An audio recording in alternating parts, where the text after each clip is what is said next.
আল্লাহ পাক রব্বুল আলামিন বলেন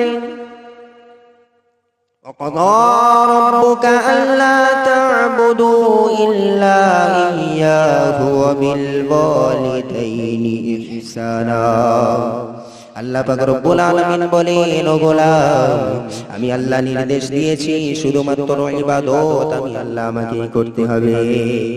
ঘোষণাটা কার? কথা ইনকার করা যাবে?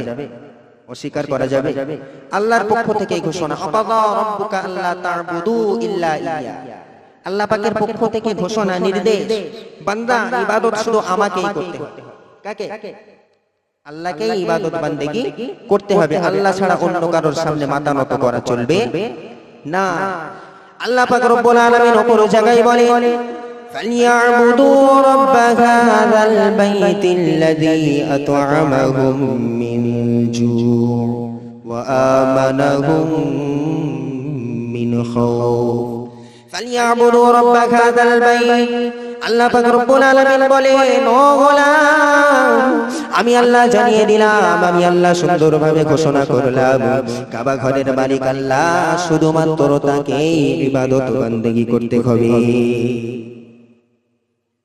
কাবা ঘরের মালিক আল্লাহ শুধু আল্লাহ পাকেরই ইবাদত বান্দেগী করতে হবে। আল্লাহ ছাড়া অন্য কাউকে ইবাদত বান্দেগী করা যাবে না। জিন আর ইনসান এই দুটো জাতিকেই ইবাদত করার জন্য আল্লাহ পাক রব্বুল আলামিন কোরআনে উল্লেখ করেন এই দুটো জাতি ইবাদত করবে।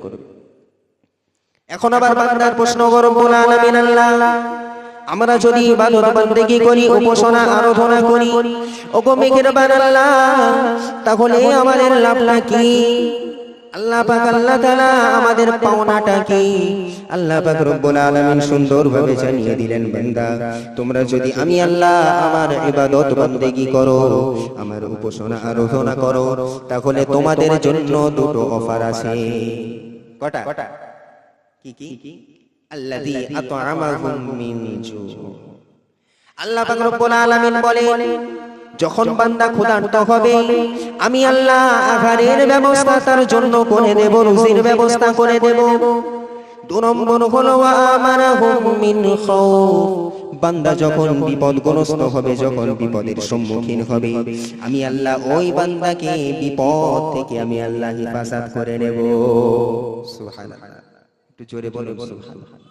তাহলে ইবাদত করলে কটা লাভ? ঘোষণাটা কার? আল্লাহ। তাহলে ইবাদত কম করব না বেশি করব? ইনশাআল্লাহ সকলে বলি ইনশাআল্লাহ করব। যারা ইবাদতের সঙ্গে সম্পর্ক আমাদের নেই সম্পর্ক একটু বানাতে হবে বাবাজি। মউত খুব সন্নিকট খুব কাছে, কখন চলে আসবে আমরা জানি না, কখন আমাদের সামনে এসে দাঁড়িয়ে যাবে আমরা জানি না, কিভাবে আমাদের থেকে আমাদের জানটা আল্লাহ বার করে নিয়ে চলে যাবেন আজরাইল আলাইহিস সালাম আমরা জানি না। অতএব ইবাদতের সঙ্গে আমাদের সম্পর্ক একটু বানাতে হবে, বানাবো ইনশাআল্লাহ। ও আল্লাহর গোলাম 3 নম্বরে আল্লাহ পাক বললেন আল হামিদুন। আল হামিদুন প্রশংসা আল্লাহ পাকেরই করতে হবে। আল্লাহ পাক রব্বুল আলামিন বললেন বিশ্বাসী বান্দাদের 3 নম্বর গুণ হলো আমি আল্লাহ সব সময় আমাকে বেশি বেশি বান্দারা প্রশংসা করে। আমি প্রথমেই বলছি আল্লাহর প্রশংসা কম না বেশি বেশি? আল্লাহ পাক রব্বুল আলামিন বলেন আমি আল্লাহ আমার প্রশংসা করো বেশি বেশি। ও গোলাম আমি আল্লাহ কোরআনের ভিতরে জানিয়ে দিয়েছি সাব্বাহা লিল্লাহি মা ফিস সামাওয়াতি ওয়া মা ফিল আরদি ওয়া হুয়াল আজিজুল হাকীম। আল্লাহ পাক রব্বুল আলামিন বলেন ও গোলাম শোনো আমি আল্লাহ সুন্দরভাবে জানিয়ে দিলাম আসমান এবং জমিনের মধ্যে যা কিছু আছে গোটা আসমান এবং গোটা পৃথিবীর মধ্যে যা কিছু আছে আমি আল্লাহ সবই আমার তাসবিহ পড়ে সবই আমার প্রশংসা করে। ও গোলাম যদি আসমান আর জমিনের ভিতরে এই মাখলুকগুলো আল্লাহর প্রশংসা করতে পারে তাহলে তুমি সৃষ্টির শ্রেষ্ঠ হয়ে কেন করতে পারবে না? আসমান জমিন যা আছে যত পদার্থ আছে সব আল্লাহর প্রশংসা করে, আল্লাহর পবিত্রতা বর্ণনা করে। অতএব আমাদেরও আল্লাহর পবিত্রতা বর্ণনা করতে হবে বেশি বেশি না কম? বেশি বেশি।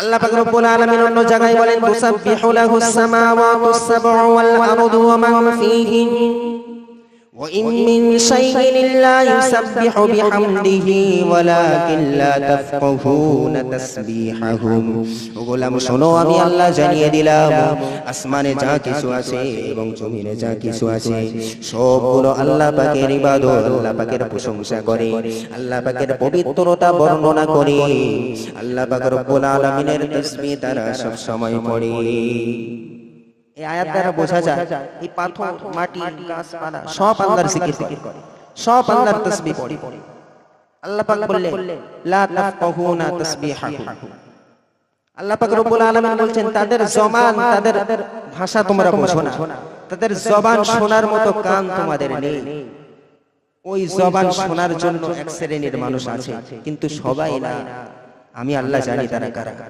তো গাছপালা পাথর সব আল্লাহর তাসবিহ পড়ে আল্লাহর প্রশংসা করে অতএব আমাদেরকেও আল্লাহ পাকের প্রশংসা